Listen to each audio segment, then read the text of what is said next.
Well, welcome to the Institute of Politics. I'm Al Simpson, the director of the Institute, and on behalf of the Kennedy School of Government and the Institute of Politics and the Asian American Policy Review, it is my pleasure to welcome you to tonight's forum. This evening we gather to discuss a dramatic chapter in American history. A chapter that has been forgotten by many Americans, particularly, I think, on the East Coast, and a chapter that the students gathered here tonight do not remember at all because they were born in the 60s, 70s, and yes, the 80s, sometimes, depending on the age of the student. And it is a chapter that really doesn't get the ink that it deserves. There was snow falling on cedars, and students here at the Kennedy School study this issue each semester. But it was a time when 120,000 American citizens, let me repeat that, American citizens, very few of them were permanent resident aliens.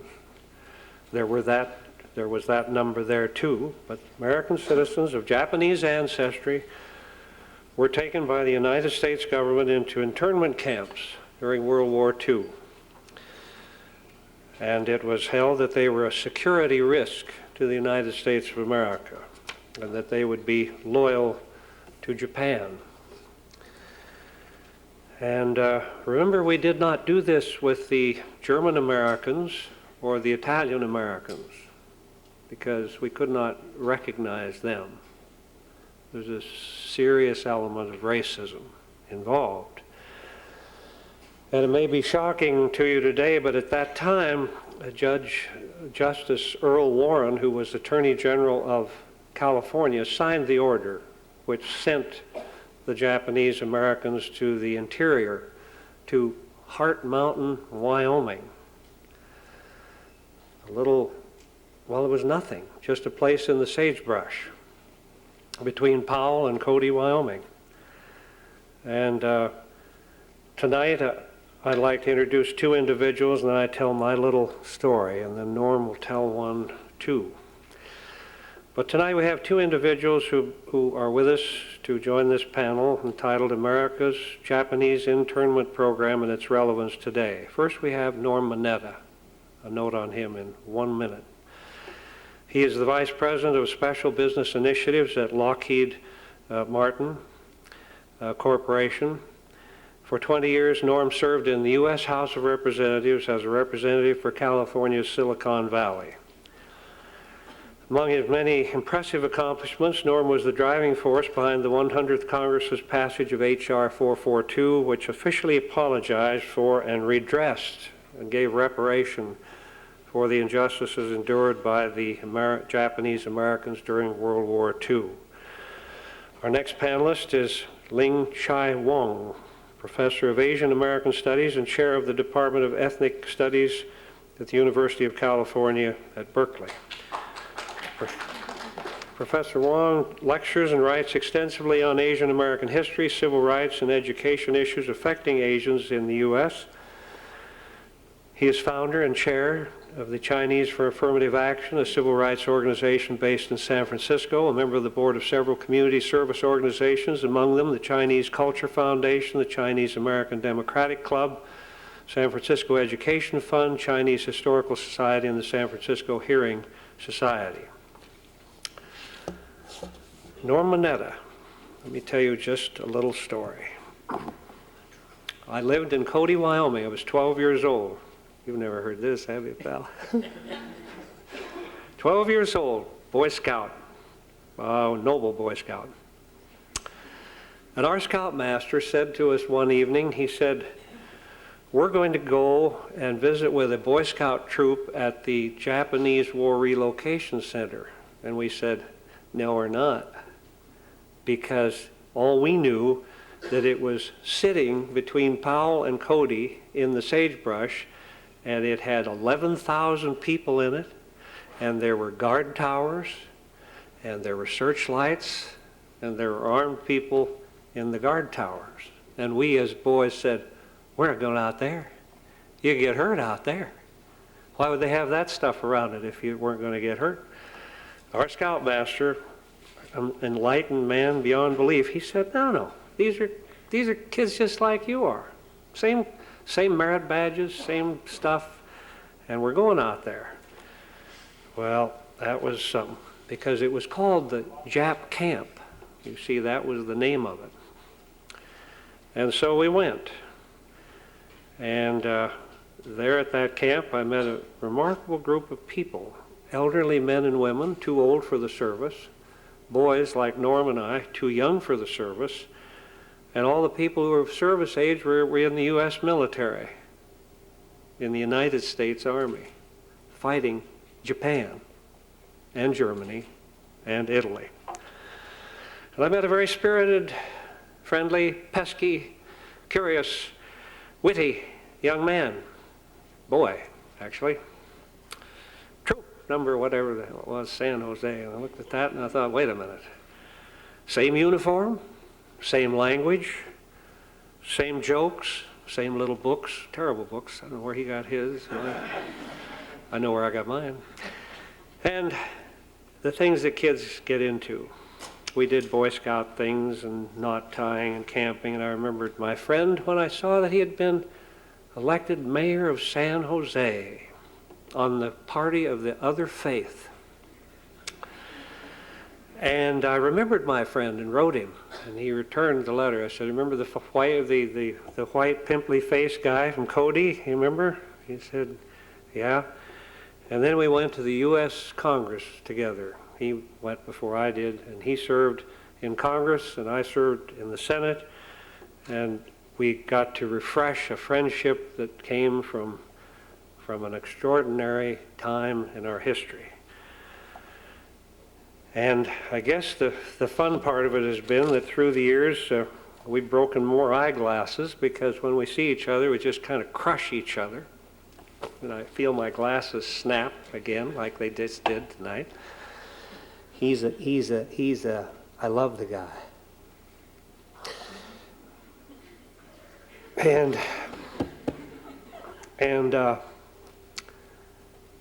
someone wanted to do a movie about our experience, and we said only if we could play ourselves, and that was the end of it. So here he is. You tell him your side.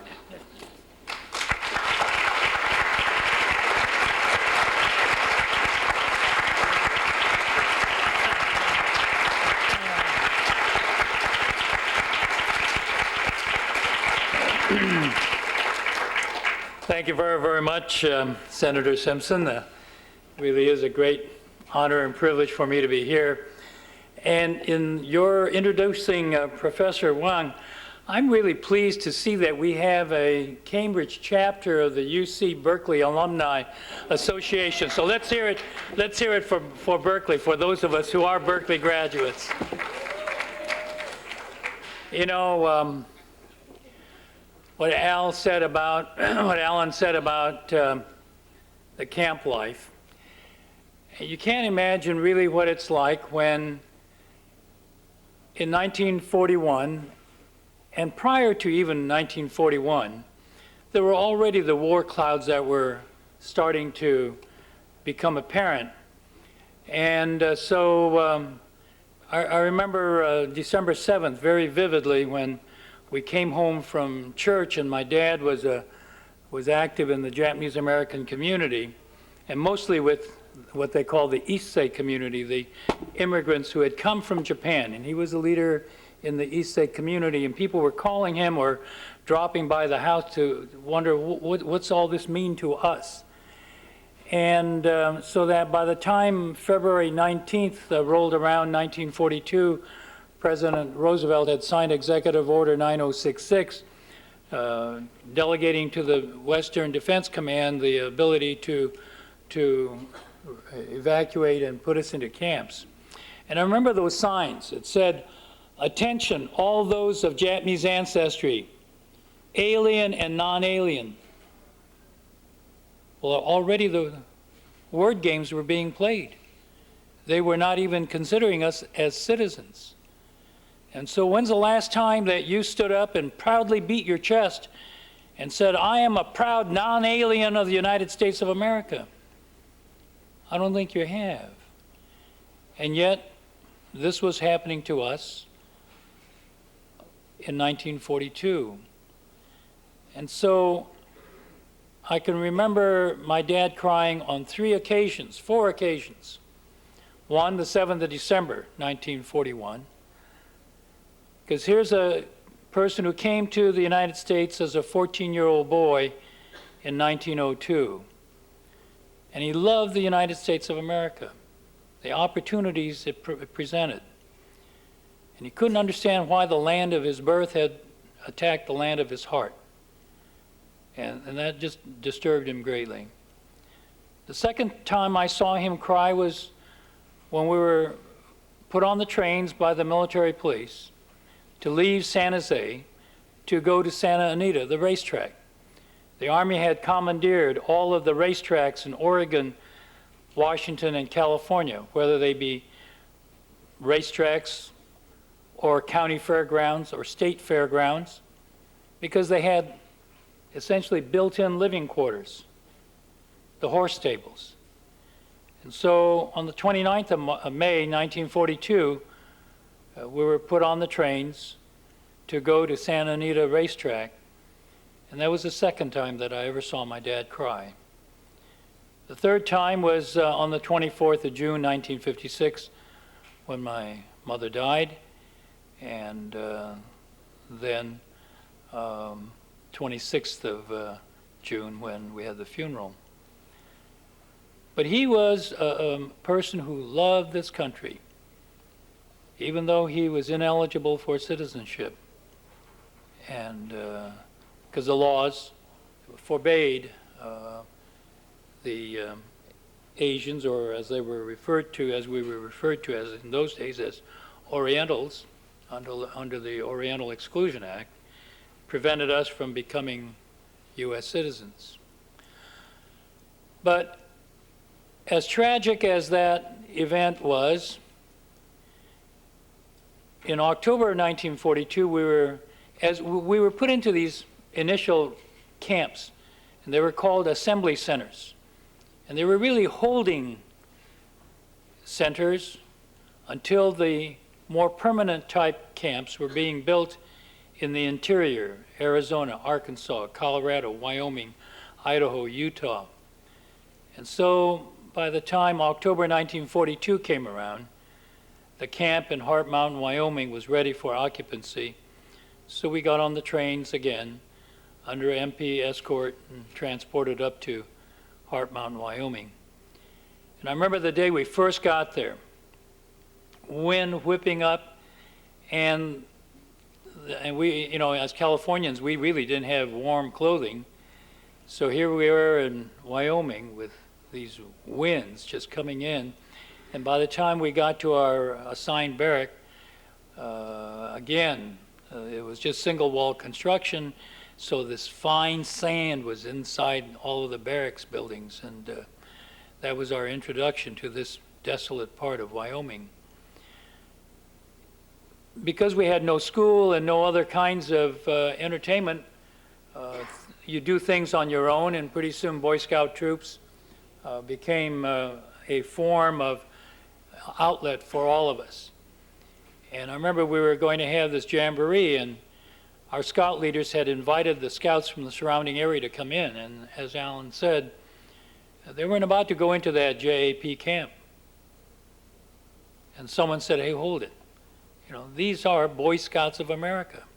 They're U.S. citizens. They wear the same uniform you do. They read the same manual you do." And so they came in. And the good fortune of it was that Alan and I met each other. And I can say today that I knew Alan when he had hair and he was roly-poly. Can you imagine Alan Simpson with hair and roly-poly? That was the Alan Simpson I knew. And it's amazing how through junior high school, and college, that relationship existed. And as Alan said, when I was elected mayor, he wrote, "Dear Norm, congratulations on being elected. I'd been wondering what the hell you'd been up to all these years." '74, I get elected to the House. '78, he gets elected to the Senate. And our relationship, again, knits itself. I can say that in the 21 years that I served in the Congress, that I considered Alan Simpson my dearest and most personal friend that I had. Politically, a lot of times we didn't agree with each other, but that's all right. Our friendship was deeper than the partisanship or the policy differences. And I remember one day when he called me and he said, Ann and I are leaving for Wyoming tomorrow, and I believe it was Saturday, I'm going to announce that I'm not going to seek re-election. And I said, Alan, what the hell are you going to do that for? You guys are in the majority now, you ought to stick around. He said, no, the civility of the place is gone. I said, civility between Democrats and Republicans? He said, hell no. Civility between the Republicans in the House and the Republicans in the Senate, and among the Republicans in the Senate. Well, you will recall in 1994 when they took over the majority, Bob Dole was running for majority leader. There was a lot of talk about whether or not Bob Dole was going to run for president in '96. Alan was running for assistant majority leader, but Newt Gingrich wanted his own man, and there is number two if Bob Dole went over to run for president, so he got Trent Lott to run. And I remember the day of the election, I called Alan to wish him well. He says, well, Norm, he says, I don't know. He says, you know, out of the 10 Republican freshman members, I only have 2 supporting me. And I don't know if I have enough votes to win. Well, as it turned out, late that afternoon, he lost it by 1 vote. That night was the White House Congressional Christmas Ball. So my wife, Denny, and I go to the ball, and we go into the green room, and we see the decorations, and we go into the red room and see the decorations. And then we went into the East Dining Room, and the band and the dancing is going on there. And I said, oh, honey, look, there's Ann and Alan at the other end of the dance floor. Quick, I've got to go see them. So we get on the dance floor, and we dance our way to the other end of the dance floor, come up behind him, and go boom, hit him in the small of the back. You know, here he is up here, I'm down here, and he whips around. And I said, I can't believe that. You're too damn liberal, and you lost your election by 1 vote today. And he said, Norm, I'm going to find those 2 bums. Bums, that's what you said, right? Bums, yeah, right. Well, that's the nature of this man, because he really, the civility, the kind of comedy that occurs in the Congress was starting to break down then. And so he decided that it'd be better for him to leave. But this is a wonderful, wonderful individual, and Denny and I love Alan and Ann very, very much. But tonight we're here to discuss really something that occurred at one point in the history of the United States. And though the discussion is really more about the internment program as it affected one group of Americans, I think what's brought this whole discussion together originally was the whole issue of balancing national security and also the compelling need to protect constitutional rights of individuals. Now, this is a challenge that our great nation has faced many times in our history, and one that will only grow as we attempt to deal with an increasing threat of foreign and domestic terrorism. Protecting national security in a free society is one of the most difficult balancing acts any government faces. How do you defend against threats to freedom without sacrificing the very freedom that you wish to protect? Now, national security basically has 3 major policy goals. 1, identifying potential national sources of risk. 2nd, monitoring those risks. And thirdly, taking steps to ensure that credible threats are anticipated and met.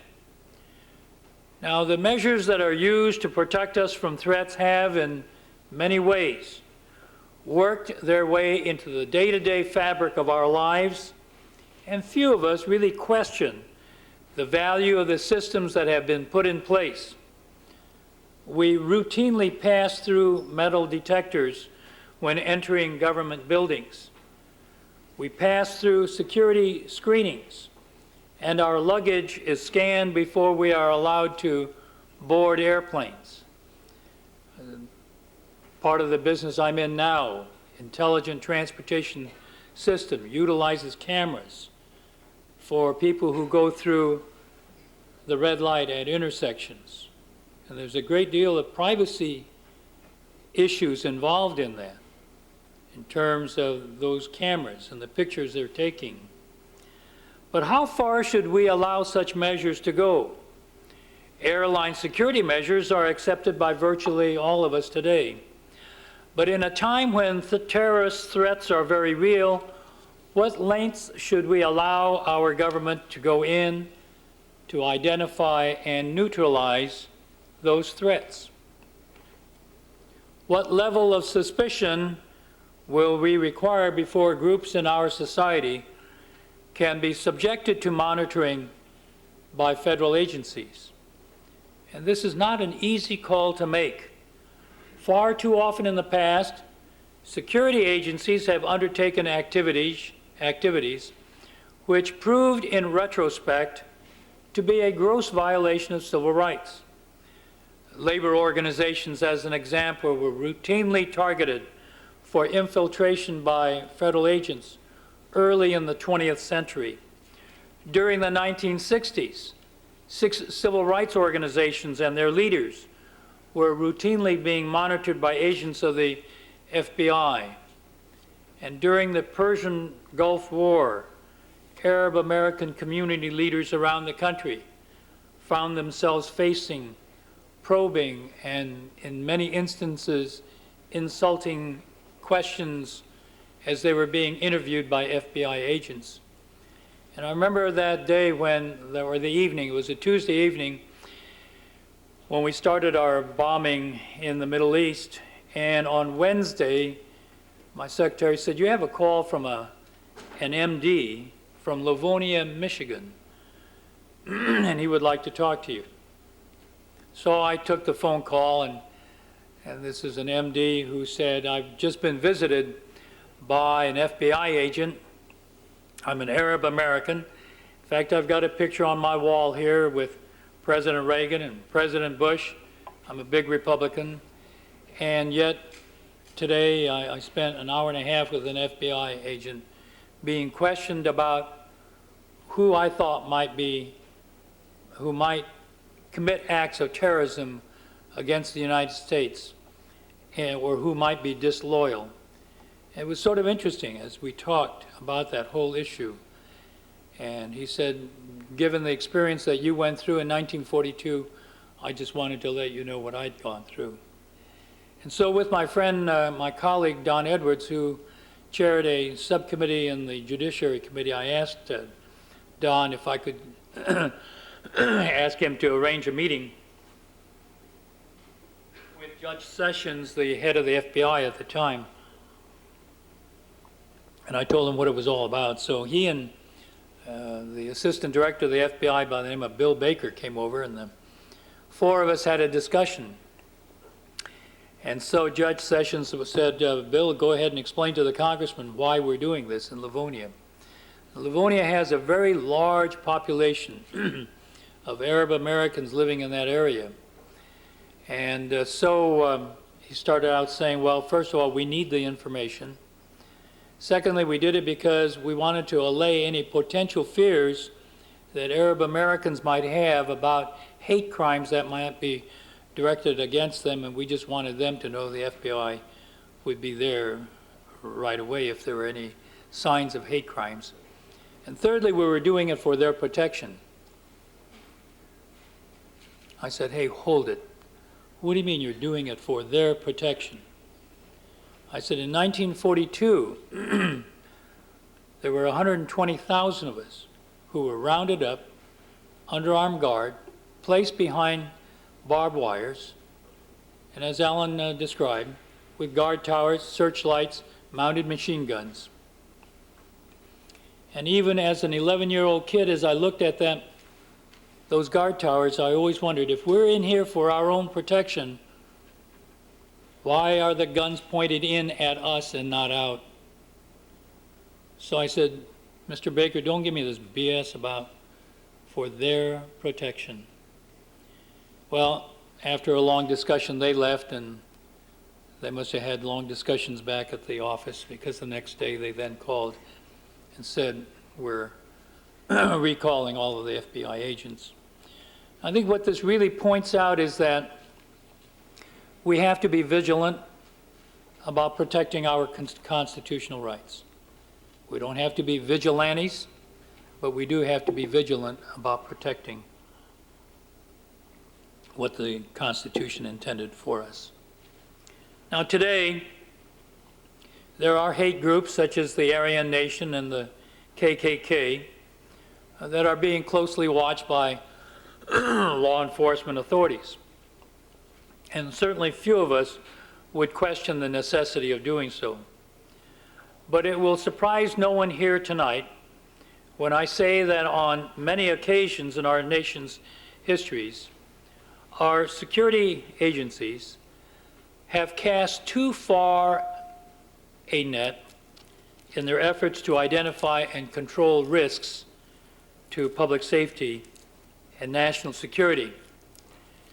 And during my life and career, I have found myself confronting this question from both sides. I was proud to serve as a U.S. Army intelligence officer during the Korean War. During my tenure in the Congress, I served on the Permanent Select Committee on Intelligence. And as the chair of the House Aviation Subcommittee for 8 years, I routinely dealt with the need to enhance the security and the safety of our nation's air travelers.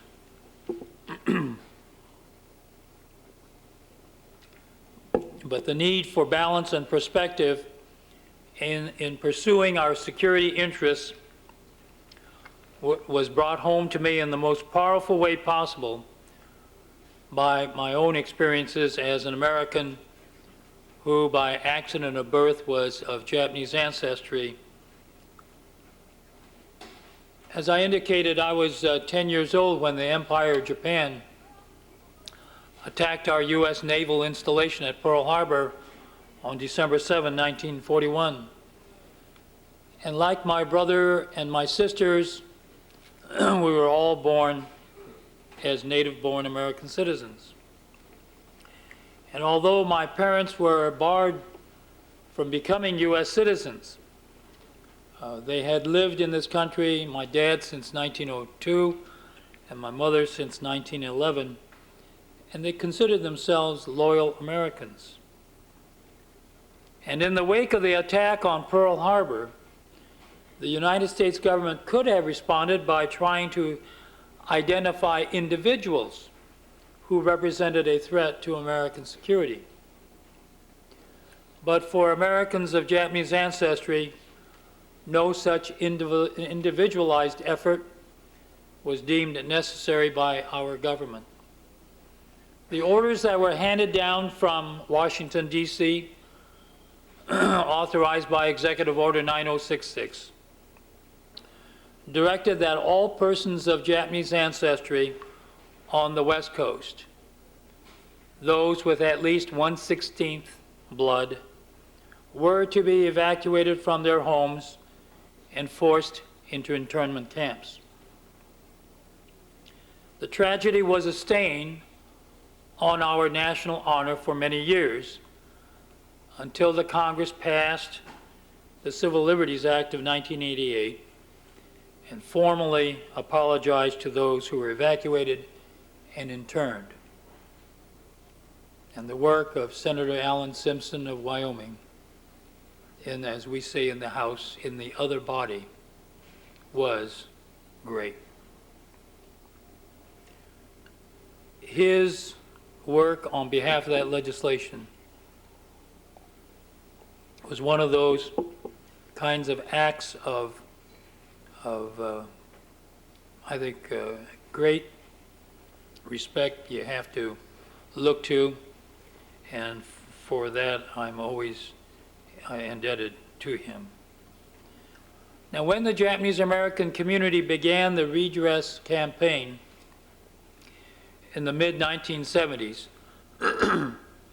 we were not driven by a simple desire for an apology for the injustices to which we had been subjected. We also hoped to build an understanding that this nation can never again allow such a mass abrogation of civil and human rights to take place in the name of national security. Now, these two forces, the drive for security and the respect for individual rights, routinely come into conflict, and we do not have to look far to find contemporary examples.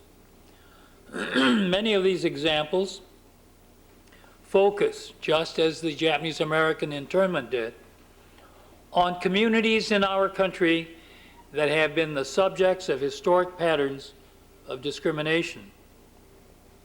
The recent examination of racial profiling in police stops in New Jersey proved what many have suspected for years, that driving while black is one of the most common reasons for a highway stop.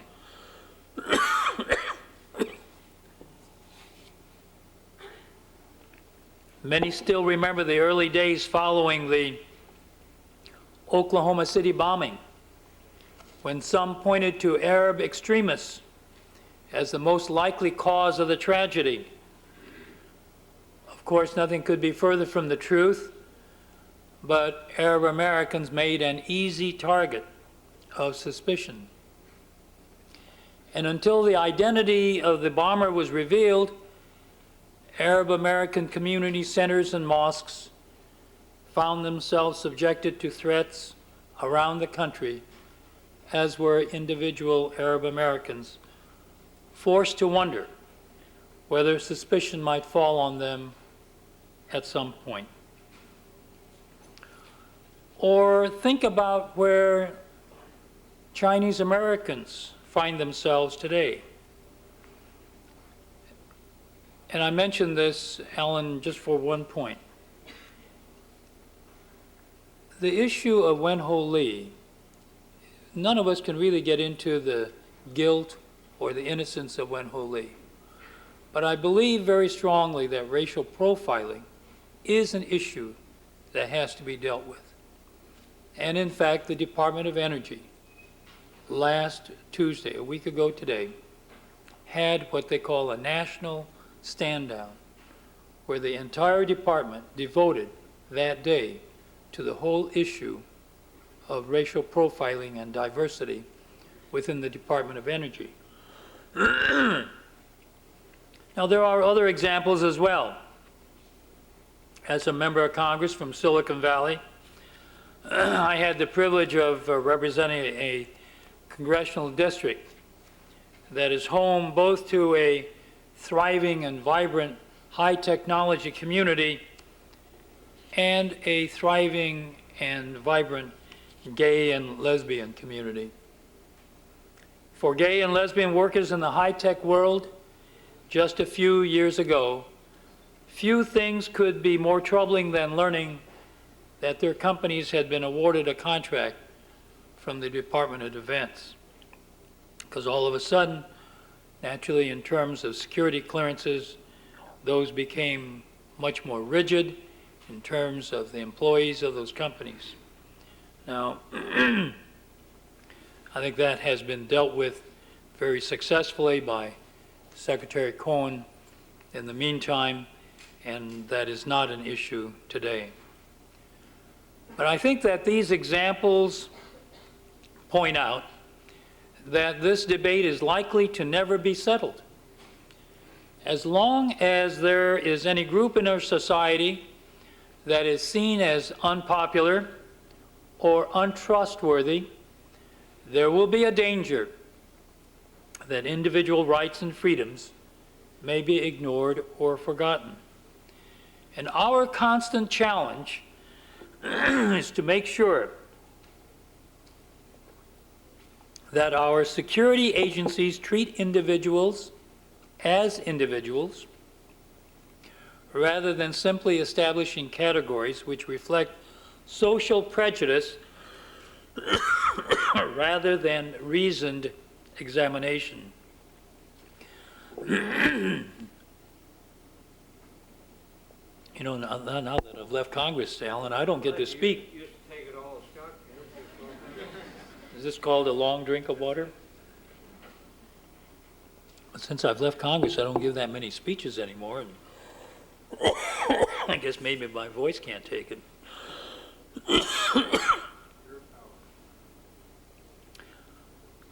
There was one other personal incident I'd like to just sort of relate very quickly. Right. All right, okay. But when General Motors and Toyota Motors decided to form a partnership,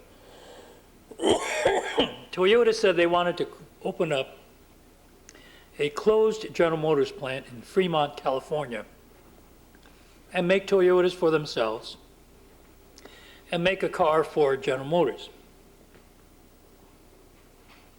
It was called Nova. And those cars were going to be distributed through the Chevrolet dealerships. So they had this very big ceremony at the Fremont plant, 500-600 people, big event. And then they had a lunch for about 250 people. And Roger Smith, chairman of the board of General Motors, said, during the course of the lunch, said, Congressman Mineta, would you like to say a few words? So I said, sure. You know, whenever you give an opportunity to a politician, they never say no. So after saying a few words, I then sat down, and not too long after that, the lunch was over. A senior vice president of General Motors came over to me and said, Congressman, I want to thank you for your taking time from your own busy schedule excuse me, to be at this very important event. And I want to commend you on how well you speak English. Many of you in this room have experienced that. But then he went one step further. He said, how long have you lived in our country? Well, I don't think what I had said had an accent to it, but I know that he looked at my face and considered it foreign. Well, as far as I'm concerned, there is no such thing as a foreign face in America. And I think that's really what we have to consider as we look at this overall issue of national security and civil rights of individuals. It is easier to treat everyone that you see simply as a category rather than as an individual. It's easier, but it isn't right. And resisting the temptation to do it will likely remain the greatest challenge that our nation faces in pursuing the national security interests of a free society. Thank you very much.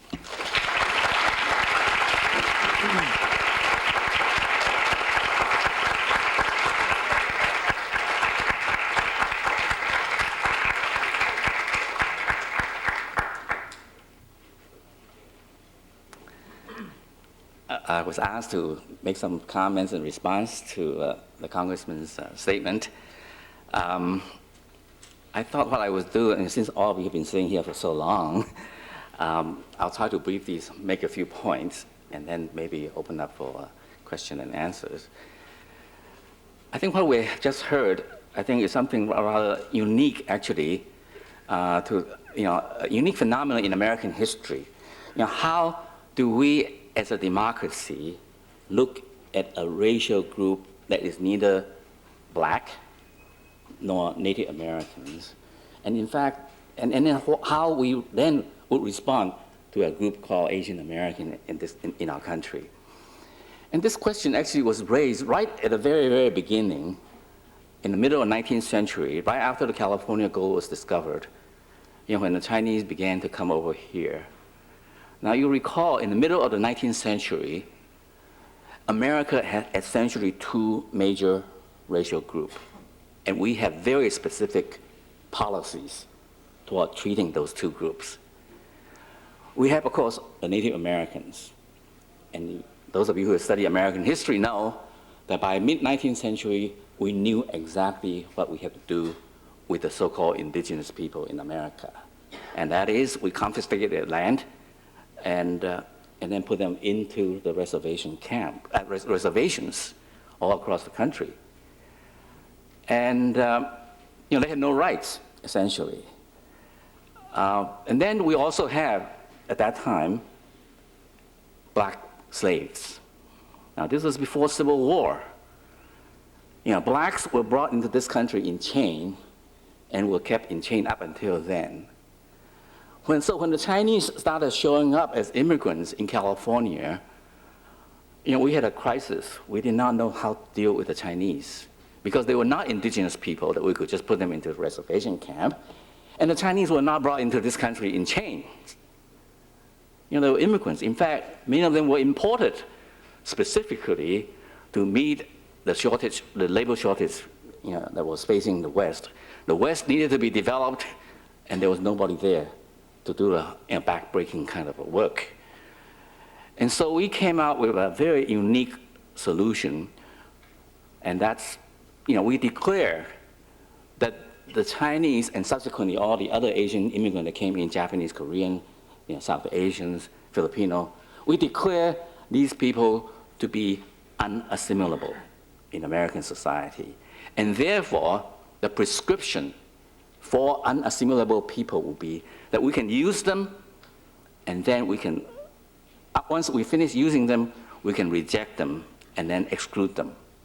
So the prescription for the non-assimilable Asian immigrants in America was, in fact, a prescription of exclusionism, that they were to be excluded.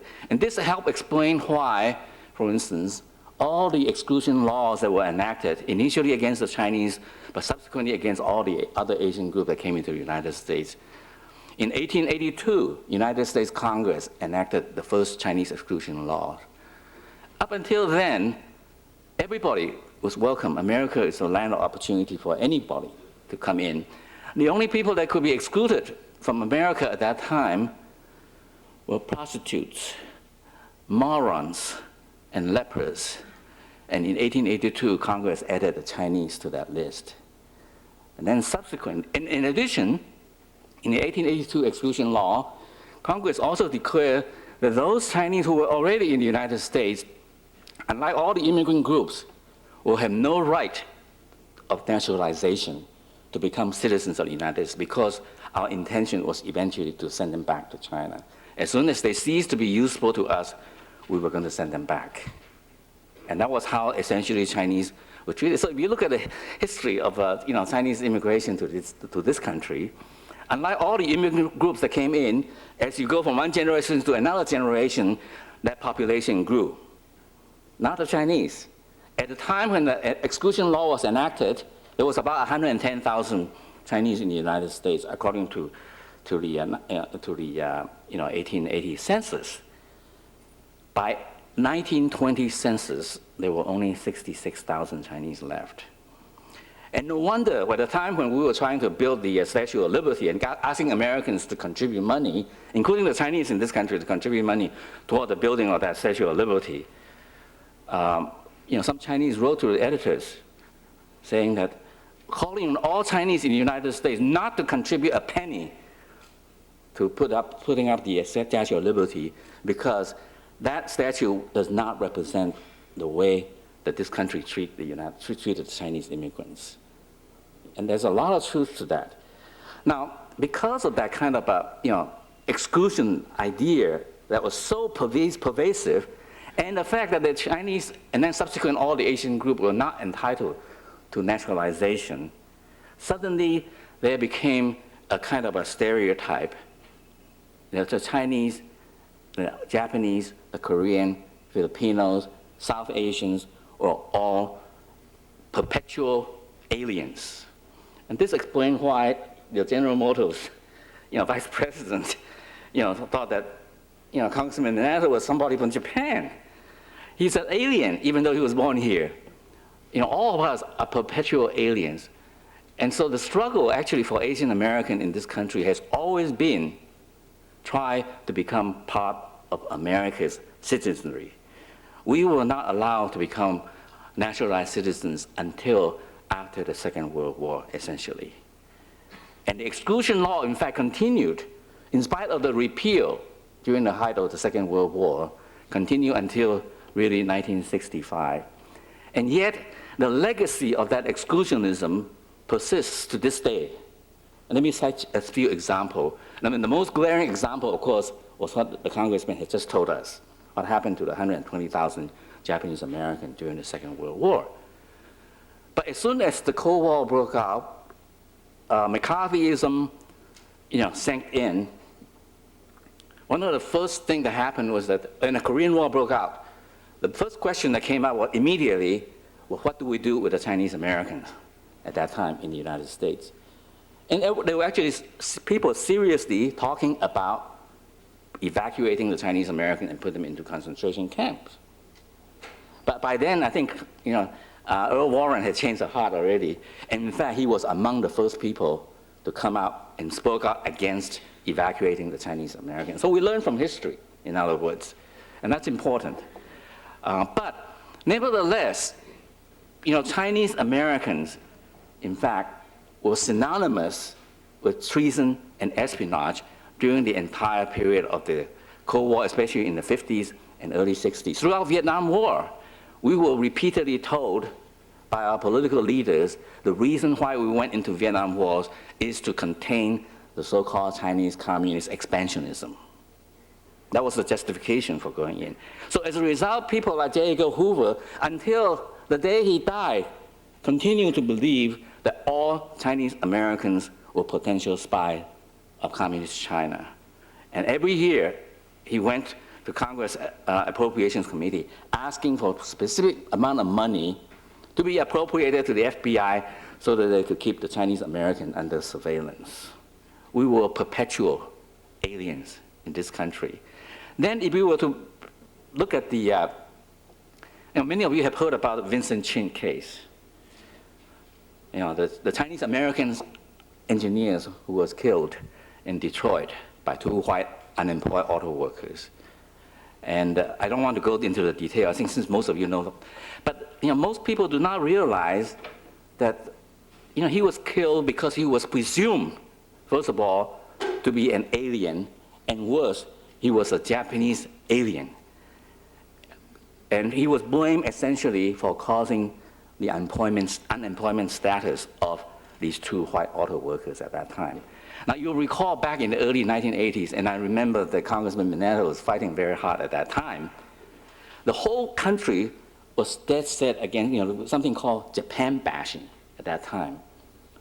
And in fact, you remember these pictures of United Auto Workers Union leaders assembling these Toyotas and Japanese car, and then inviting auto workers to use baseball bat to smash the automobile.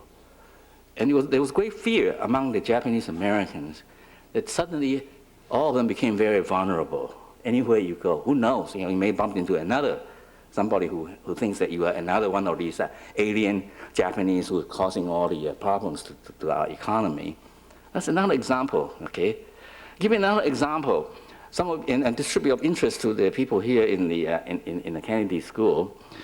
The whole university admission is so much in the news in the last 10 years. affirmative action, the debates around that. And of course, we in California, have pretty much led the nation in a way of abolishing that. But before that happened, actually in early 1980s, beginning in 1983, suddenly all the Ivy Leagues, Harvard included, and you'll recall that Harvard was investigated by the Office of Civil Rights over a 10-year period over its treatment of Asian Americans. But beginning in around 1983, suddenly all the elite higher education institutions, whether it be the Ivy League, your Stanford, or your MIT, suddenly were wondering, gee, how come we have so many Asians? We have to do something, including my own campus. And I'm glad to see one of my former colleagues, ESRI Menace, who is now your director of communication and public affairs. He just joined you, I think, almost a year now, huh? Yeah. We were battering in the media over whether Asian Americans applying to Berkeley, to Stanford, to Harvard University were unfairly singled out and targeted for exclusion. And surely enough, I think you will remember the Harvard report by the Office of Civil Rights. For 9 out of those 10 years, there was a significant disparity between Asian and white students admitted into this campus. And then eventually, my own chancellor, Mike Heyman, had to apologize after 5 years of very, very severe kind of criticism in the media. But the point that I wanted to make is that these Asian American applicants who were perfectly qualified, and yet solely because of their race, suddenly they became foreigners. They have no reasons to be at Harvard, at Stanford, and Berkeley. And the policies were instituted to specifically target them so that they could be excluded, so that their numbers would not increase steadily. In fact, what they were hoping is to slow down, if not reverse the trend. Now, a couple of more examples, and I'm going to end. Again, to point out the idea of how Asian American is perpetually perceived as aliens, and then the subsequent policy implications for all Asian Americans. We're in the height of our campaign, presidential campaign season again. But remember 4 years ago, and I know the congressman has spoken out quite vigorously about that issue as well, the so-called campaign finance scandal of 1996. I was just talking to some of the students before this evening's event, that I had personally collected over 3,000 articles in the last 4 years on that subject matter. And of course, it's always seen as an Asian campaign finance scandal. In fact, the entire campaign finance scandal is racialized. So people like John Huang, Johnny Chiang, Maria Shah, suddenly they became household names. And in fact, for a while, there were at least 8 or 10 congressional committees conducting hearings. And I remember Senator Fred Thompson, who headed the Senate committee that investigated into this, at his opening statement, he said that he wanted the hearing to prove that John Huang not only illegally laundered money into the Democratic Party and President Clinton's re-election committee, but he wanted to prove that he was a spy for China. And you will remember, after 4 months of hearing, and after spending $6 million of taxpayers' dollars, he had to close down the hearing with no conclusion whatsoever. In fact, failed to prove both points. And yet, I think you're aware that about $2.3 billion were raised and spent in the 1996 federal elections, not counting state and local elections, just the federal elections. Of that amount, I could only trace to John Huang $4.5 million. Now tell me why this $4.5 million out of $2.2 billion deserve a lion's share of media attention. And in fact, the entire scandal was put on the head of the Asian Americans. Suddenly, Asian Americans became foreigners. Worse yet, they were spies. You know, if you forget that, try to read William Sapphire or A.M. Rosenthal's columns in the last 4 years. You continue to write on that kind of, along those themes. We are, in fact, aliens, and worse, we're subversive aliens. You know, I thought that John Huang, I was very angry at John Huang, by the way, at that time, because I felt that he had done something which is, of course, part of the political corruption in this country. You know, I mean, the problem is that, we really do not have elections anymore. We have a lot of, money people, a lot of auctions that's going on.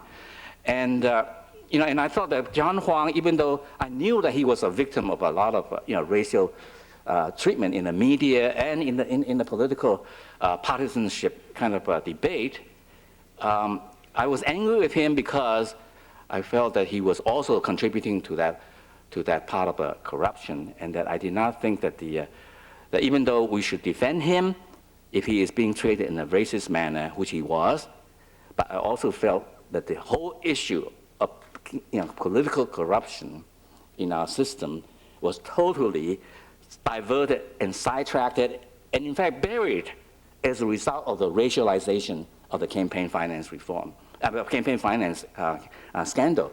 That's why to this date, we still have not been able to enact any kind of campaign finance because it got diverted.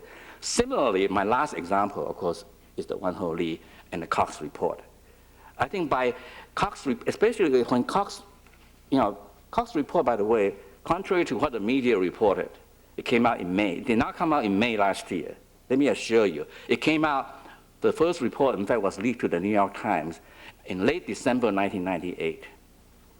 And then since then, it's been periodically leaked for for 4 months period. And finally, on March 6, 1999, the New York Times fingered Wan-Ho Lee.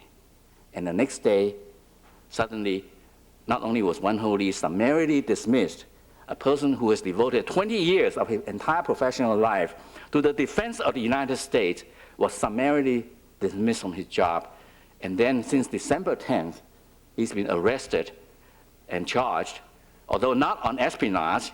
Initially, when he was fired, it was the day after New York Times publication that he was the person that leaked the information to the Chinese. He was never charged. He was charged with illegally downloading classified information. Now, Wan-Ho Lee, since December 10th, had been in solitary confinement in New Mexico jail and shackled totally. Only 1 hour a week that he's allowed out. No telephone, no television, 1 hour a week with his family, and no showers on weekend, no exercise. It's amazing that here's a man who has not even been charged with anything yet, and yet he's already subjected to the kind of treatment that we don't even do that to convicted mass murderers. Now, and then to add more to this, a few days ago in the New York Times front page article, we now find out that those documents that Wan-Ho Lee was supposed to have illegally downloaded in his lab computer, the classification actually occurred after he was fired. They had been, and then also during the interrogation by the FBI, he had passed the polygraph test, and yet, again, he was accused of, FBI lied to him and saying that you did not pass the lie detector's test. Tried to intimidate him. In fact, asking him, do you know the Rosenberg case? Do you know what happened to them? I guess my point is that suddenly, as a result of this case, as a result of kind of the Cox report and the media coverage, again, suddenly, every Asian American scientist and engineer working in these labs become either a spy or a thief. And the Department of Energy, Bill Richardson's task force on racial profiling in these labs, I think proved conclusively, beyond any doubt, that all Asian Americans feel that they have been victim of the worst kind of racial profiling. And this issue is far from being resolved at this moment. So I think to bring it back to what we're here tonight, to deal with the question of constitutional rights and national security, oftentimes, I think what we find is that because of the kind of perception that we have about Asian American as a perpetual foreigners, I could walk down here on John F. Kennedy's Street and people will immediately see me as a foreigner, fresh off the boat. On the other hand, if there was a black man walking down the same street, he will not be seen, even though the person may have just gotten off the boat from Nigeria or from Ghana, he will not be seen as a foreigner the way that we are seen as a foreigner. And that is really, the problem, of course, is a problem of racism. And I've always maintained that racism is not only a cancer in American democracy, it's in some way, it's almost like a curse of our democracy. And unless we are able to address this problem forthrightly, we are going to forever be condemned to repeat again and again the same mistake. Let me stop.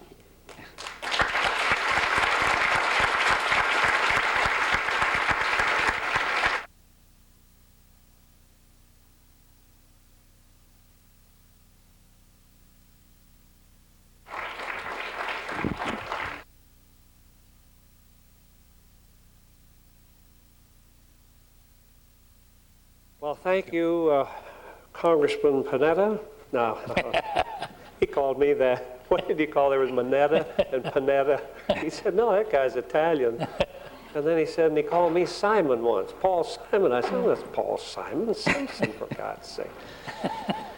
Norm and Professor Wong, thank you. Now, let's take questions. Any kind of questions that you have, please. If you'll take these microphones, there are two up there, and we'll try to take, well, a good array of questions of any kind. We would like that. In fact, if we don't get any, we'll be stunned and surprised and shocked and sick. No. And, well, you want me Let me, yes, there's a man up there with yes. a question. Hi. You'd give your name and if whatever, if you're a student, we'd have students first if we can. Constantine, KSG. I'd like to hear your comments about the roots of the phenomenon. Do you think it could be simply reduced to racism, or is it an inborn defect of every big society, be it, say, Roman Empire, United States, or USSR? After all, roughly at the same time that the Japanese were evacuated and imprisoned, Stalin had deported thousands and thousands of Crimeans, Chechens, and so on, and ethnic Germans. So is it an acquired disease, or is it inborn? Just a kind of momentum of totalitarianism, non-acceptance of the minorities that could be characteristic of, like, every big power. Thank you. Either one. Professor, you want to start off? Okay. I think, it's always very easy for us to try to explain certain things that happen in our society by looking at other society.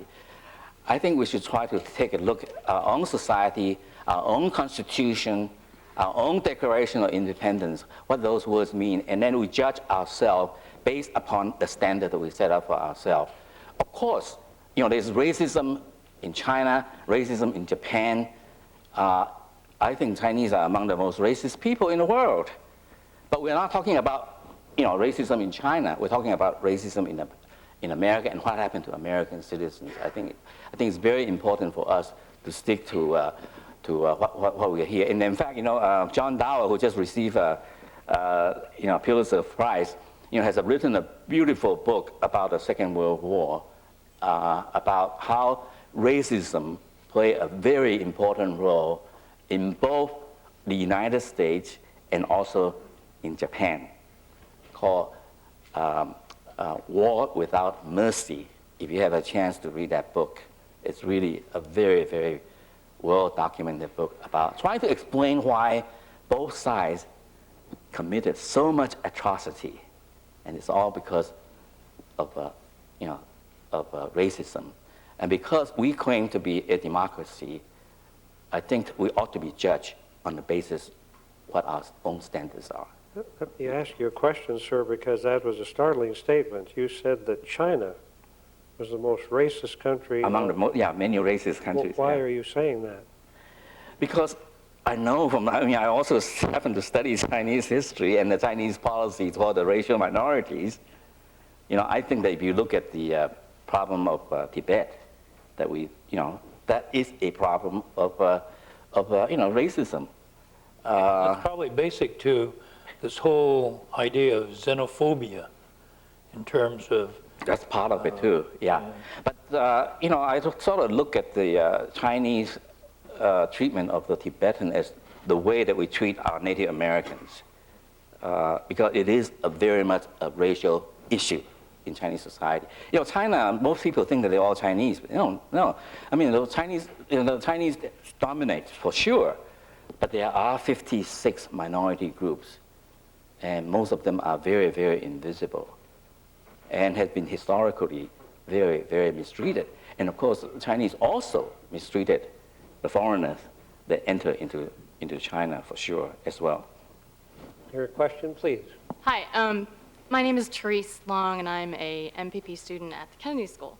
And my question is, how does the Japanese-American redress legislation enforce a precedent for other ethnic minority groups to come forward and ask for, I think, clearly justifiable reparations for oppression within the United States? Well, there is a precedent for that in the sense that following the passage of the Civil Liberties Act of 1988, John Conyers did introduce a very similar bill relating to an apology and redress for African Americans. And every 2 years, John's been introducing that same legislation. So to that extent, the Civil Liberties Act of 1988 is being used as a precedent in terms of the acts that have been committed against others. There is a bill pending. Somebody just the other day, I think, gave me a copy that has to do with Italian Americans who were removed from certain areas of the United States. We had Italian prisoners of war in Wyoming, too.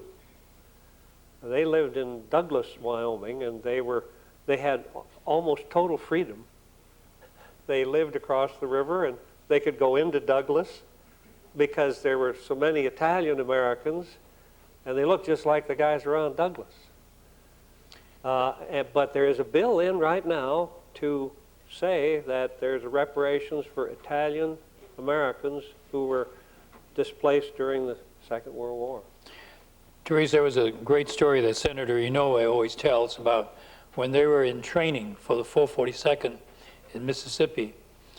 The Hawaii soldiers and the mainland Japanese American soldiers were constantly in fights, fist fights. So finally they decided, we ought to go to Jerome, Arkansas, one of the camps, and visit. So they all got on the deuce and a half trucks and went over to Jerome. And they're all singing and playing the ukuleles and went over to Jerome. And when they drove up and saw this barbed wire encampment and drove in and saw U.S. citizens behind barbed wire, machine gun towers, searchlights, the whole thing, they then, on the way back to Camp Shelby, said the ukuleles were not playing, and they were just sitting there in shock and stunned by their experience of seeing Americans who would volunteer out of this camp to serve in the United States military. And then they stopped somewhere at a little store to be able to get some bread and bologna and mustard and pickles and the whole thing. And then they saw these people who were in uniform, similar clothing, wandering around this little shopping area. So Dan said, well, who are those folks over there? They're German POWs. He said, hold it. German POWs are allowed to come out of the camps and just roam the streets? Very similar to what Alan was just explaining about Italian POWs being able to be out of the camp and roaming around. And he said that experience just really impacted on the Japanese Americans from Hawaii, that when they got back to Shelby, I mean, they just embraced each other, and from then on, there was no conflict between the mainland Japanese Americans and the Japanese Americans from Hawaii. Question, please. Hi, my name is Doug Shipman. I'm a excuse me, an MPP at the Kennedy School, also a student at the Divinity School. The WTO vote on China's entrance is coming soon before the Congress, and I'm wondering, given all that we've said thus far, how the issues of race are playing currently in that debate, especially in this Congress. I'm interested to hear a comment. It's a long story. I have, of course, my own view about that. There is no question at all that in some way, when I look at this, the national security obsession that we have over, one holy case and the campaign finance scandal the last 4 years, I view this as part of the China bashing that's been going on. I mean, the way to understand actually about the campaign finance, aside from the racism that's there, China bashing is also a very convenient target for us to do those things. And I think, that the Cox report has been very much discredited by most of the reputable scientific, science experts and defense experts already.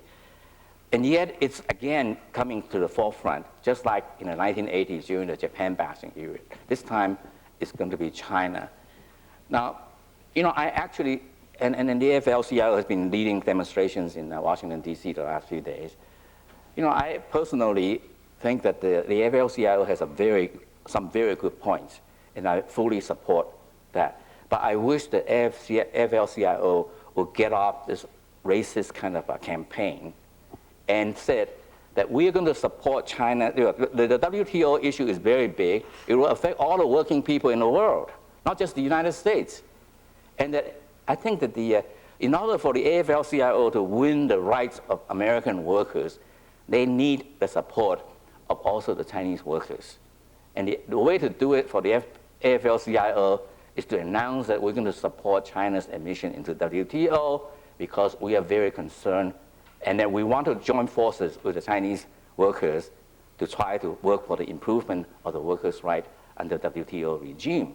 But unfortunately, the AFL-CIO have never learned the lesson that they should have learned from Samuel Gompers, the great American labor leader at the turn of the 19th, 20th century, at the turn of the century, in which he, of course, singled out the Chinese and the Japanese workers, and in a very racist kind of campaign against them in support of their exclusion at that time, and thereby, of course, creating a kind of conflict and, in fact, a split among the working class people in America. The Japanese workers, the Chinese workers are all workers of America. And yet, he allowed racism to enter into the situation and thereby creating a conflict between white working class and the Asian working class. And I wish that this WTO debate will get onto a higher ground, and instead of pitting one race against another race, one country and another country, I think we're not likely to improve the workers of the world without some kind of a united effort. Capital and everything else is getting globalized. Why not labor organizing also getting globalized? I don't know if I answer your question or not. Question, please. Thanks. My name's Marisa Castuera. I'm a student here at the Kennedy School. At the beginning of World War II, when the United States was identifying national security threats, they also identified many Japanese, ethnic Japanese in Latin America as security threats to the United States, and rounded up over 2,000 Latin American ethnic Japanese and brought them to the U.S. to be held in internment camps in Crystal City, Texas. I know that there are some Japanese Peruvians that were never allowed to go back to Japan, to Peru, and were then called illegal immigrants by the United States after sending Navy boats to go kidnap them and bring them here. And that they were legislating also for redress. And I'm wondering if you know where that is right now and if they were ever given that redress. First of all, in 1942, President Roosevelt was trying to get all of the South and Central American countries to evacuate their Japanese. And the only country that decided to do that was Peru. All the others refused.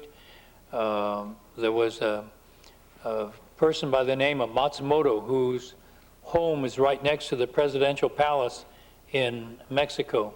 And if you ever go to Mexico City, as an example, there's a florist called Casa de Matsumoto, and they have operations all over the place. And at that time, Mr. Matsumoto said, I will vouch for the loyalty of all Mexican Japanese. In the case of Peru, they rounded them up and did bring them in.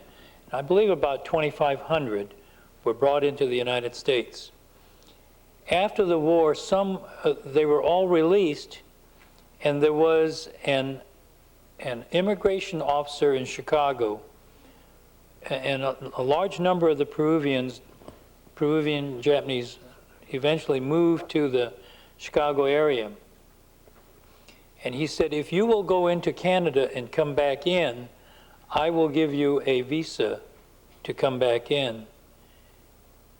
Under our legislation, H.R. 442, those folks were eligible for payment. And there were about maybe 500 that did that. But there were the large group of 2,000 or so who were excluded from coverage under the Civil Liberties Act. A suit was brought then against the federal government, and that was settled in 1998. That allowed, and by this time, the $1.2 billion that had been authorized in law had already been spent for the redress payments and the educational fund. And so with the amount that was remaining, instead of $20,000 payments being made to the Japanese Peruvians, it was reduced to $5,000 in that court settlement. And so there were roughly, I believe around 1,600 of that remaining group that then were eligible for $5,000. Of the eligible group, about, I'd say maybe 70% took the $5,000. The others said, no, we're really entitled to the full 20, and we will not settle for it. And those cases are still pending. In the meantime, the law has expired. There is another effort now called the Japanese Latin American Act of 2000, and they're trying to find a sponsor for it. And I believe that Javier Becerra, Congressman Becerra, is about to introduce this act to cover the Latin Americans who have not been compensated under the Civil Liberties Act or who did not get payment under the court settlement. And that's pending or hasn't been dropped in yet. The final legislative language has not been completely drafted, but Javier Becerra has said he will introduce it. Yes, I don't think I'd ever heard that story. Yes, please. Hi, my name is Leigh Juliet Way of the Harvard undergrad, and my question is addressed to both Congressman Mineta and Professor Wong. And both of you mentioned in your speeches that racial profiling still does happen today. The same type of racial profiling that happened with the Japanese Americans in the internment camps still happen today. And both of you also mentioned that Wen-Ho Lee is actually a present-day instance of that. And I was really surprised and actually impressed to hear that, because not the majority of Americans here don't, or not here, but the majority of Americans don't see Wen-Ho Lee as a case of racial profiling. They're not aware of that. So I was wondering which way or what we could do to sort of raise the awareness of the racial profiling in that case, and ways we can redress that profiling. Actually, I have a copy of that report. Maybe this report ought to be distributed a lot more widely. It's a report, a task force report on racial profiling, and it was appointed by Secretary of Energy Bill Richardson, and it was founded just last fall. And they went through every single energy lab, interviewed the employees, and found pervasive, widespread racial profiling. As I said, as the day that Wen-Ho Lee got fired, suddenly all Asian Americans became spies or thieves. And what do you call that except to be, to call it as racial profiling? But it's really quite amazing that that a lot of facts related to this case are not out there. And American public to this day remain convinced that Wen-Ho Lee was being charged for spying for China, and he is justifiably being treated in solitary confinement there, when in fact, I tend to view, by the way, I don't know if Norman agreed with me or not, I view Wen-Ho Lee actually as a political prisoner. Not in a sense that he was a political dissident in a traditional sense of a political prisoner, a prisoner of conscience, but he's a prisoner of partisan politics between the Republicans and the Democrats. I think that Wen-Ho Lee is being locked away with the key thrown away, and guess what? When the trial is scheduled for? After the election. So in some way, by treating him the way we have been treating him, we guarantee that the Wen-Ho Lee case, the Chinese espionage case, the laxity in the management of the lab will not be on the presidential debate agenda. And when you talk to scientists and engineers at the three major labs, Los Alamos, Lawrence, Livermore, and Oak Ridge, the Asian Pacific American scientists and engineers especially felt that kind of pressure being brought on them. And my own company, Lockheed Martin Corporation, runs Oak Ridge lab. And they were going through, the question came up about maybe we should check on our security issues. And so they were going to be doing some rechecking of all the security. It was my understanding that they were going to put on the badge for those with security clearances what their security clearance was, confidential, secret, or top secret.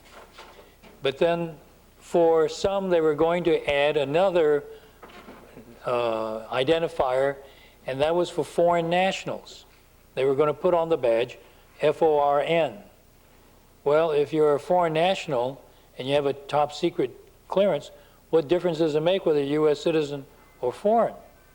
And so finally, when that issue bubbled up, I guess some cooler heads finally prevailed and said, all right, we won't put on the FORN because, again, there is no reason to make that kind of distinction.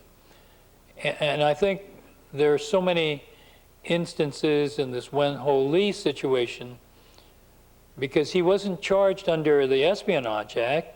He's been charged under the Nuclear Act, or whatever it's called.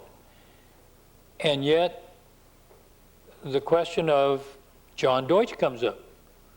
John Deutsch also put things into his laptop, into his home computer, and the treatment there between a John Deutsch and a Wen-Ho Lee become pretty apparent. So I think that's why this kind of concern in the Asian Pacific American community is there, and why those concerns are legitimate and justifiable. And we will not be able to get through this until we get into the trial phase. Because like a lot of things, once they get into the court arena, you're really stopped from doing much and saying much. So I think that's where we have to, why we can't judge anything about Dr. Lee except in terms of the treatment that's going on. Question up there, please. Hi, my name is Elizabeth Siggins. I'm a student here at the Kennedy School and a former student of the Ethnic Studies Department at Berkeley. My question is for Congressman Mineta, and it has to do with one of the things I find so baffling in understanding the experience at the Japanese internment camp is the extent to which, at least the stories that I've read and heard, that the loyalty to the United States stayed strong among so many people. Tonight, when you mentioned that you had served years later, I'm wondering if you can talk a little bit more about that or explain that, help me to understand that. I think partially it's in terms of the way I think Asian Americans are raised in terms of loyalty or not loyalty. You obey authority, whether it's parents, government, whomever. And the other thing, as it relates to Japanese Americans in World War II, was because of what we look like those who attacked Pearl Harbor. And so we had to bend over backwards to really try to prove our loyalty to the United States of America. And I think when you look at to what extent does this happen in any of the communities, I remember as a student at Berkeley, when the Korean War started, on Grant Street, they put up signs, "I am a loyal supporter of the Chinese nationalist cause," because people couldn't make the distinction between the communist Chinese crossing the Yalu River and Chinese Americans who were merchants on Grant Street. And you look at what happened with business in Grant Street, it dropped off. And so just as when we were in camp, you look at the attendance at Buddhist church, it fell to 0, because that's considered a, quote, foreign ideology, unquote. And no one wanted to be associated with the Buddhist church. And so I think what we were doing at the time was to try to prove our Americanism, no matter what we look like, that, as President Roosevelt said, Americanism is a matter of mind and heart and not of color. And but I think in World War II, and I remember as a kid, you know, they'd have these PSAs, public service announcements, saying you can tell a spy very easily. And they'd show examples not show, but tell on radio about how you can identify a German spy or an Italian spy. And when it came to the Japanese spy, they'd always say they can't pronounce their V's and their L's. L's come out like R's, and their V's come out like B's. So when I was in 6th and 7th and 8th, or 7th and 8th and 9th grades in Evanston, Illinois, kids would throw all kinds of rhymes at me with V's and B's, and I'd go through the thing and pronounce it all, and they say, "Are you sure you're Japanese?" Because they were all being taught that if you're Japanese, you can't pronounce your L's and your V's. And so we were doing things to try to compensate for what happened during World War II. And I think to this extent, Asian Pacific Americans as a whole probably have to work 150, 200% harder than anybody else just to be treated equally. It's just something you have to do. But there's no question that we were being so beaten about loyalty that we bent over backwards to prove our Americanism. Question, please. My name is Vincent Cheng. I'm visiting scholar affiliate with Harvard Law School. I'm here to get some advice from two professors. And since I come into the case, some people who I met in Asia, while World War II, he was Taiwanese, born in Taiwan, and he, under the colonization of Japan, he was sent to Japan as a Japanese citizen. And after World War II, he suddenly became Taiwanese again and went back to Taiwan. And since he wanted to study political science and law, and which he couldn't study it in Japan. While in Japan, he went to Beijing. But after '49, he couldn't go back. Went back to Taiwan again. So, like his case is one of the case. The citizenship of himself changed because of their political transition, and also. Do you have a question? We have others. We must try to do that. So, like these cases, I couldn't see these cases the problem of only the one nation state, but rather transnational problem. So, like those people, how they should approach to recover their human rights and get more rights. What is the good way to approach to recover or get more rights as a normal citizen, but not the alien everywhere? Well, I would assume that birthright really is the basis for citizenship. So if the person was a person born in Taiwan, then I would assume that, of course, then this gets into the whole controversy today. Is Taiwan an independent state, or is it still a province of the People's Republic of China?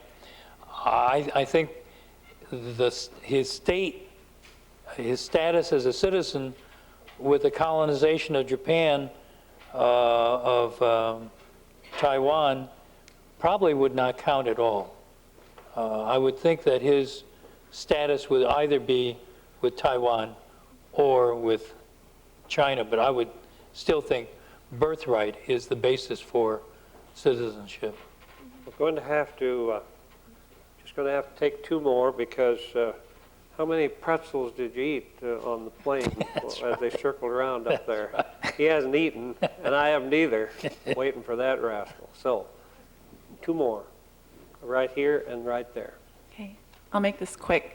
My name is Teresa Chung, and I'm from the law school. Before I start, I just want to say thank you for joining us today, and thank you to whoever organized this event. This will be my 5th year at Harvard, and I think this is the first official IOP event focusing on Asian American history or Asian American issues.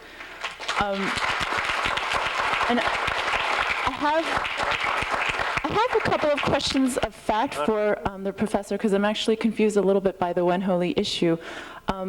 My first question is about the legal status of racial profiling for national security. I'm not sure whether it's in the context of national security, what the legal status of racial profiling is. The second question has to do with Wen-Ho Lee's conduct. I've heard different accounts. I've heard from people that what Wen-Ho Lee did is something that scientists at Los Alamos do on a regular basis. On the other hand, I've also heard that what Wen-Ho Lee did is not typical conduct. And I don't really know how to sort of evaluate that. And I'd appreciate it if you could answer. You know, the second question, and one of our problems is that there is a lot of disinformation out there. I think in some way, I think our government and the media have been publishing a lot of disinformation, and to the point where the public really has no idea of what is going on. And you know, just for instance, you know, originally Wen-Ho Lee was accused of spying for China, and then after he got arrested, suddenly there was somebody leaked a story to the newspaper saying that, oh, he may not be a spy for China, maybe he's a spy for Taiwan.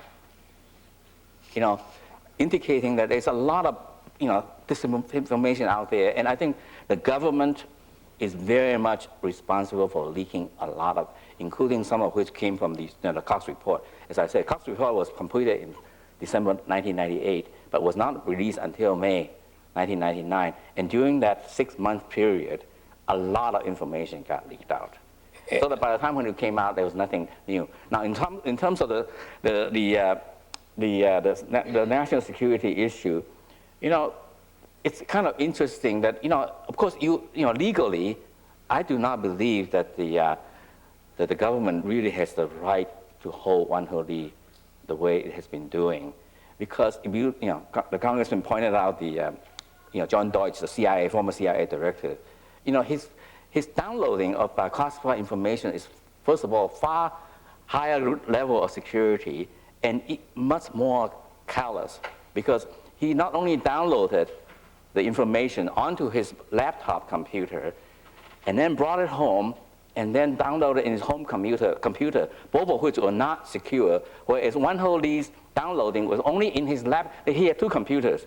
One is more secure, the other one is secure, but not as secure as the other. You know, and now we find out that these documents that he allegedly had downloaded, in fact, only got reclassified to a higher level of security after he got fired. So, you know, we really need to know the facts. And the difference between Wan Ho Lee and John Deutsch is that John Deutsch was accused of being careless, stupidity, whereas Wan Ho Lee, who did the same thing, was accused of having evil intention. Now, since when is an American, can an American be convicted in the media and then put away like that based on intention to commit a crime? There's no legal basis. There's no charge against Wan Ho Lee for that the information that was downloaded went to anybody else. So the whole issue of spying becomes a question of spying for whom? I mean, and yet that's what the leaks are all about. Yeah. And yet there's nothing in the case that says that he transmitted the information to any other person. I got a deal for you. There's this young lady and then these 2. If you will ask very swift questions, we'll give very swift answers, and if you don't, I'm going to cut you off anyway. You're going to you right now. You're next, and then this person, and then you. Okay. And so, right there, this young lady. Hi, my name is Janice Lee. I'm a student here at the Kennedy School of Government, and I want to thank you both for being here because I've studied the Japanese redress case in 2 of my classes, and neither of them had anything to do with ethnic studies, which I think is very interesting. The first class is political advocacy and leadership, and the second class is effective implementation. And I think the reason that we study these classes, this case in these classes, is because of the tremendous challenge that you overcame to win the redress movement. And I think part of that challenge is that as Asian Americans, we have been taught to face historical exclusion with historical silence. And so I commend you for, Congressman Mineta, for figuring out a way to counter that. And I want to ask you now, as we're learning that silence doesn't really work to our advantage, the whole keeping our head down, do good work, and we'll be accepted as Americans philosophy doesn't really work, as we can see with both the Japanese internment situation and the Wan Ho Lee case today. And so I would love to hear from both of you, what are some alternatives to silence for us as Asian American, especially Asian American young students here, for us to respond in a different way besides silence? Thank you. Well, first of all, as I said, I feel very strongly that we have to be very vigilant in whatever happens. I've been working recently with the NAACP, the Hispanic Media Council, and the Native Americans on diversity in the networks. Last year they came out with, the 4 major networks came out with 26 new shows. And whereas in the previous year they had a fair number of minority and leading and supporting roles, in 1999, the fall shows, as an example, African American visibility went from 17% down to 11%. Asian Pacific American went from 4% down to less than 1/2 of 1%. And the Native Americans were totally off the screen. And so we've been working on this. Again, we have to make these issues visible. We have to surface them. We can't just say, as they said in Japanese a long time ago, shikata ga nai. You can't help it. You shrug your shoulder and go on. And that is something we can't afford to do. Question here and then question there, and we'll conclude. My name is Maurilio Leon, and I'm a first year at the Kennedy School. My question is very short, very quick. How do we increase Asian American representation in the political system, especially in states of California, when redistricting is right around the corner? Norman, you want to take that one? Well, redistricting is a ritual we have to go through every 10 years. And probably you look at it in the sense of who controls the state legislature and who's the governor in each of the states. And then you can get a pretty good idea as to what's going to happen. And in the case of I think the more difficult states are the ones that lose representation. And I believe there are going to be 7 states in 2000, so therefore 2001, who will be losing a total of somewhere around 11 representatives. Now it's going to be much more difficult for Michigan that loses 1 as they try to redraw their lines, and other states than the gaining states like Texas and Florida and California.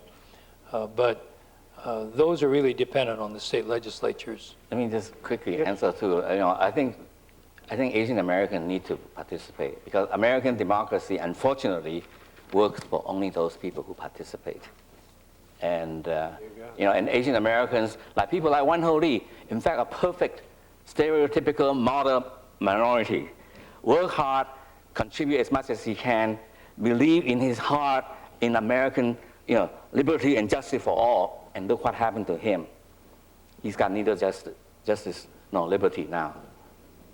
Right here, final question, Yes, please. yes. Is there anything that we could have done to avoid rounding up Japanese Americans on the West Coast during World War II? As an alternative, since I think that this was very cruel and unnecessary to round them up? Yes, do nothing, like what the state of Hawaii did. And did something happen to Hawaii during the war? No. No. We could have done that, right? What do you think, Al? What do you think? Absolutely. I mean, that's the alternative. Done nothing. That's right.